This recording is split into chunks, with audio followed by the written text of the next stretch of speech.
Everyone's chasing AI tools, the newest, the best, the fastest, the cheapest, but tools don't build businesses, systems do. Most people still think AI is about hacks and apps or automation. But in my opinion, the people who are winning right now, they're not the ones obsessing over prompts or plugins. They're the ones that are architecting leverage, and I've talked about this before, so it should not come as a surprise. We are not in a tool shift from manual to AI or from ChatGPT to Manus.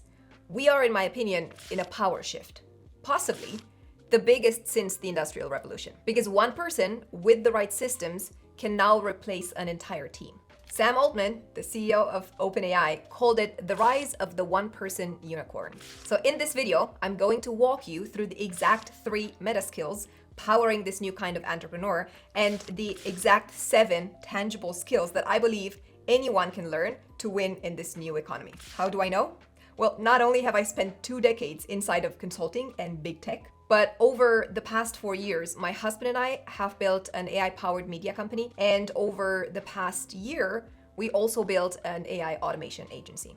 And now both of them operate like teams of 20 without the overhead. So if you want to use AI to create leverage, to build systems, and to scale with precision, then this is your blueprint. Because listen, behind every breakthrough, I believe there is a simple truth. There are only 2 kinds of people in this economy: people who execute tasks and people who design leverage. And I mean, one spends their days taking off to-do lists, living on deadlines, deliverables, instructions. And the second one designs workflows, compounds outcomes, and scales influence. I think it's the difference between linear effort and exponential impact, because one runs out of time while the other one multiplies it. So look, if you're still thinking in to-do lists, job descriptions, and task management, then I'm sorry to say this, but you are playing an old game. Because like I've said before, AI is not replacing people. It's replacing the people who only know how to do, not how to design.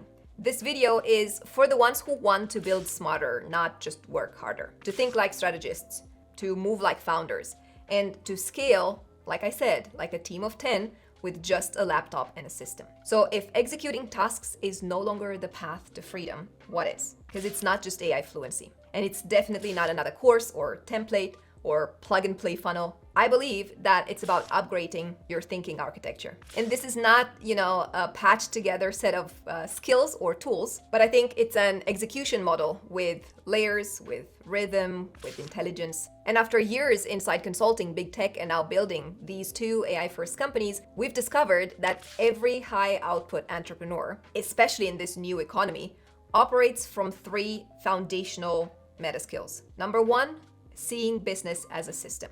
You cannot let your business run you. You need to run it like a machine. Number 2, using AI as leverage, because we're in a world where labor needs to be replaced with intelligence. And we need to look into building workflows that scale 24/7. And skill or meta skill number 3 is about authority architecture, because you cannot scale without trust. And nowadays, trust is built in public. So let's get into each one because there's a lot to cover. So when it comes to business as a system, think like a strategist. You want to build like a product owner and monetize like a founder. This is where most creators, solopreneurs, and even agencies stall, because most people try to scale chaos. They sell what they can to whoever bites, they stack offers, they follow gurus, they build more, and then they scale less. And I believe that's because they don't understand what they're actually building. In my opinion, you're not about the latest funnels. You're also not about posting value. You're designing a machine that turns signal into revenue on repeat. In my opinion, this is what it means to run your business like a system. It's about understanding how value flows, how money moves, and how systems stack. Disruptors design clarity. Disruptors design operating models so output becomes predictable and progress stacks. And in order to create this business as a system, first, I believe you need to master business intelligence. And in order to create this business as a system, you have to know the game before you try to win it, right? It makes sense. But most people start a business by asking, what should I sell? Whereas the successful entrepreneurs, the 5th level disruptors, like I call them, ask something different. They ask, how does this business model create value and where does it leak? And you see that 2 millimeter shift That is the difference between playing the game and designing it. Because here's the truth, in my opinion. You cannot break the rules until you understand the rules, right? And you cannot generate leverage until you see where it's already flowing. And that's why the most important skill is becoming a clear thinker, in my opinion. Someone who understands how to build and position businesses. And that's why business model intelligence is so critical. This is about understanding the invisible infrastructure or architecture of your industry, the way money moves, the way value flows, and the way trust converts to transactions. You are not just learning your niche, you have to reverse engineer it. Who is the real customer? What problem is painful enough to pay for? How do others in that space monetize? Where are the inefficiencies, and what white space is going unnoticed? With the right questions and the right AI tools, you can deconstruct an entire industry in days, maybe even hours, depending on how good your prompting skills are, but clearly not decades. And that clarity gives you something that most people never develop. It gives you strategic pattern recognition, it gives you sharp positioning, and it gives you a playbook built on signal, not on guesswork. Because look, disruptors don't start with products. They don't start with platforms. They start with flow. Value flow, how the product creates tangible outcomes. Revenue flow, how money enters and moves through the system. And feedback flow, how insights loop back to improve delivery and scale. And once you see the game clearly, you cannot unsee it. And you stop guessing what might work and you start building with precision.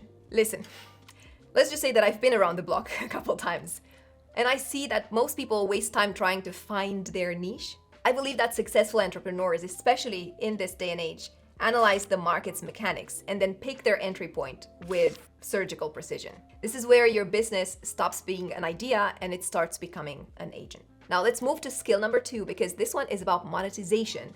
Monetization isn't magic. It is infrastructure. Once you understand how value flows through your industry, the next question is quite simple. How will you capture it? Right? Because insights don't turn into income on their own. You need a system that translates that value into revenue. And that is not a funnel. It is not a sales script. It is not a VSL. It is a value engine built with clarity, with precision, guided by strategy, and optimized for scale. This skill we call the value conversion architecture, where your offers, your messaging, and your client acquisition pathways are engineered, are mapped, and are measurable. But most importantly, where they're designed to compound. I think the biggest mistake that most founders make is that they build content, they build products, but they never build the infrastructure that turns that interest into income. And in my opinion, this is the hidden engine behind every one-person business that scales. Offers that resonate,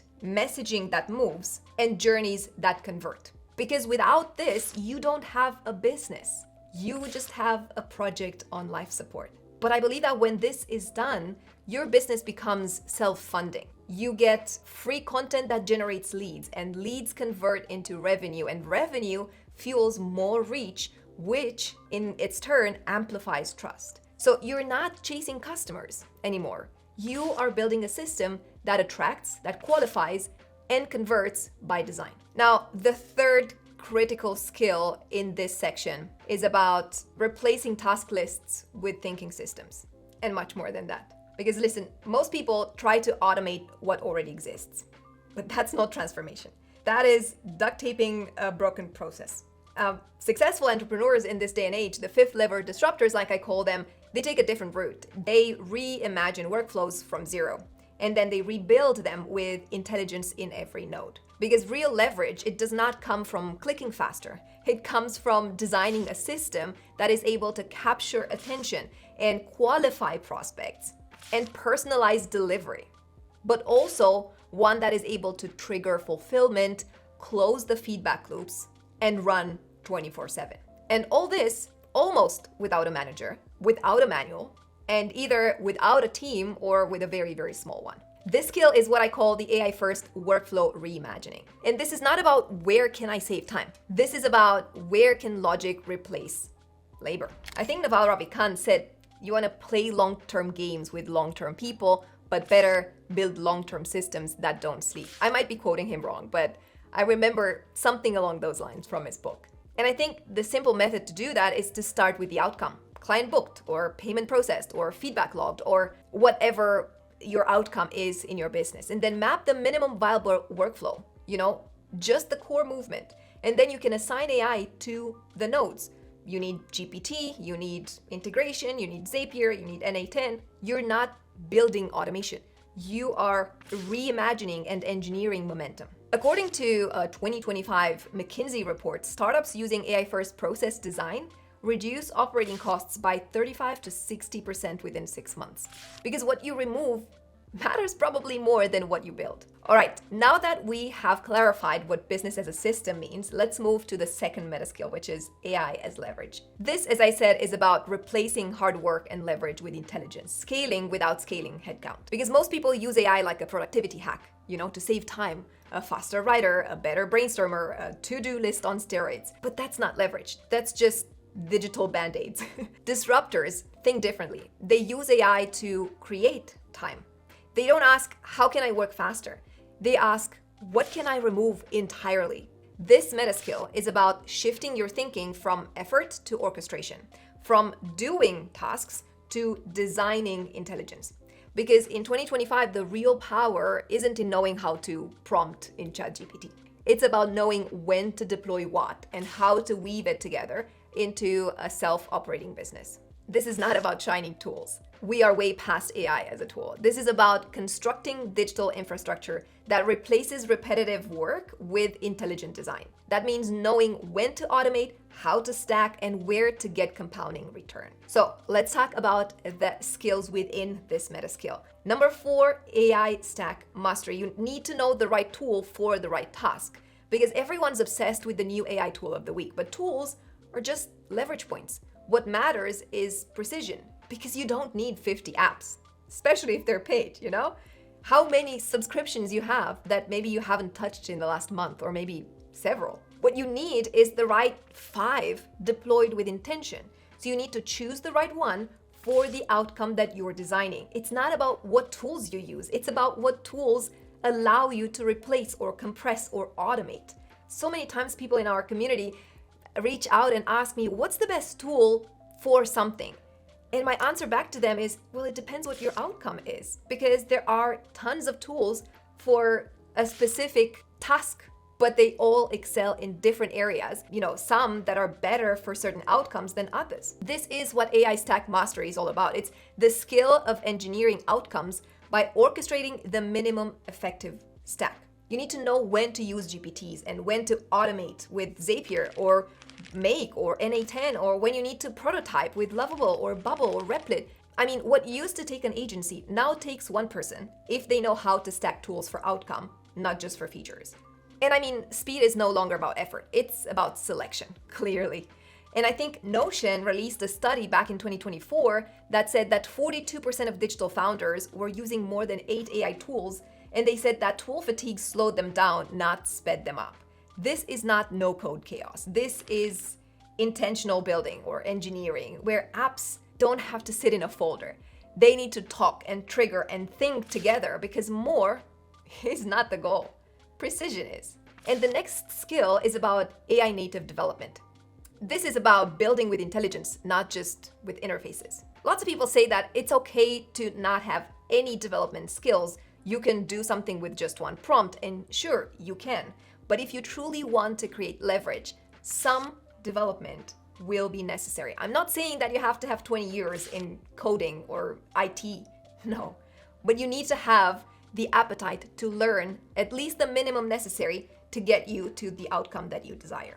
Because right now, it's not enough to use AI tools. In 2025, you need to know how to build with them, even if you're not a developer. Because the difference between tinkering and creating scalable systems comes down to fluency, I believe, in 3 critical capabilities. Prompt architecture, I've talked about this at length in a separate video, but just to summarize, great outputs begin with great instructions. That means mastering how to structure prompts with clarity, context, and intent, so the machine does not just respond, but it gives you the result that you expect. This is about thinking in logic, decision trees, and conversational design. It's thinking architecture. The second one is about AI agents and automation, because you need to not just automate tasks or workflows, you need to assign roles. And AI can now act as a virtual receptionist that qualifies leads, or a fulfillment agent that sends onboarding docs, or a feedback loop that auto-analyzes customer satisfaction, or a repurposing agent that cuts captions and distributes content. You are not connecting tools. You need to design a responsive team that runs on code, not on payroll. And then number 3, you need low code and no code fluency. I mean, you don't need to learn to code, but you do need to understand how systems connect. When you use Make versus Zapier or versus N8N, how to use APIs and webhooks without writing many coding lines almost. When to chain GPTs, or when to build with Retool or Replit or Bubble, which tool is good for what outcome. This is how you go from idea to prototype to live system without waiting for hiring lots of engineers. Okay, let's move to meta skill number 3. This is about influence architecture. And as I said before, in a world of noise, signal or light wins, because AI can generate content. AI can write a blog post, it can summarize a podcast, it can even clip and caption your video. But it cannot replicate what makes you a magnet in your market, your lens, your language, your perspective, your logic. I mean, this skill turns you into lighthouse in a noisy market. In the age of AI, content is abundant, but perspective is rare, and perspective is what builds trust at scale. This meta skill is not about learning how to post more. It is about designing influence from the inside out. So, what are the skills that I believe need to be foundational here? One of them is influence design, because your voice is the only differentiator that's left. Anyone can generate content nowadays, but the only differentiating point, your only moat, is your point of view, your philosophy, your why. You don't need to go viral. You just need to become undeniable in the mind of your market, of your ideal customer. This is not about building a personal brand. I know that's probably the first thing that comes to mind, but I think this is about architecting public identity system, one that shows and signals who you are, what you solve, and why you're different. Because, I mean, we are flooded with noise and sameness, you know? But positioning is clarity, and perspective is true leverage. Trust doesn't come nowadays from logos or testimonials. It comes from public thinking. You know, it's not about public speaking, it's about public thinking. From showing up with clarity, not just consistency. From building a body of work that proves your perspective. Because today attention is rented. Look at TikTok. But trust is earned, and authority is designed. And the last skill that I believe is critical nowadays is having an AI-powered content flywheel and knowing how to direct it. Because scaling trust without scaling effort is where the secret lies. I need to break the news to you. Content is no longer a marketing channel. It's a distribution engine for your thinking, the one that we just talked about. And in the AI economy, the people who win attention don't need to be the loudest. They are the ones who turn one powerful idea into 100 points of contact. Most creators and entrepreneurs are stuck on the hamster wheel. You know, they get a new idea and then they write and then they post and then they repeat. But the fifth lever disruptor, he or she or they build content flywheels. One long-form asset becomes auto-clipped, captioned, redistributed. Ideas are turned into carousels and tweets and threads and shorts. Authority is multiplied without labor, because you don't need more content, you just need more circulation. And AI makes that very easy, but amplification is an art. This is the principle of asymmetric content. 80% of your reach comes from 20% of your ideas. So the question is, how much time do you spend on those ideas? Your best work should echo, not expire. AI isn't the feature. It's already reshaping who gets hired, who gets paid, and who gets left behind. But this isn't about fear. It's about designing leverage. Master these 7, and you're not just working smarter, but you're operating on a completely different plane. I mean, these are the exact same principles that we, my husband and I, have used to automate front desk automations for medical practices, to build inbound lead machines for real estate agents, to power full content engines for coaches with no teams, and design AI assistants that handle client requests autonomously. This is not theory, I'm talking from experience, and I think this is the new operating model of entrepreneurship. And if you want to take this further and learn a lot more about these skills, you are most welcome into our free community. We've got thousands of people there who are on the exact same path as you are. We've got every 2 weeks a new Hive call where we come together and we brainstorm and we learn and we exchange. We've got free challenges again every 2 weeks or twice a month to get you into action and taking step-by-step movement towards your outcome. So come join us, let's hang out, let's learn from one another, and let's get you closer to your dream by leveraging AI. Thank you so much for watching. I'm so grateful that you take the time to watch my videos. You have no idea how much I appreciate you for that. I know everyone's time is so valuable. So thank you. Consider subscribing if you haven't done so. Like this video if you did. Share it with anyone in your circle of friends or family who you think could benefit from learning about these 7 skills. And also, until next time, I suggest you go ahead and watch this video over here. I'll see you soon. Bye.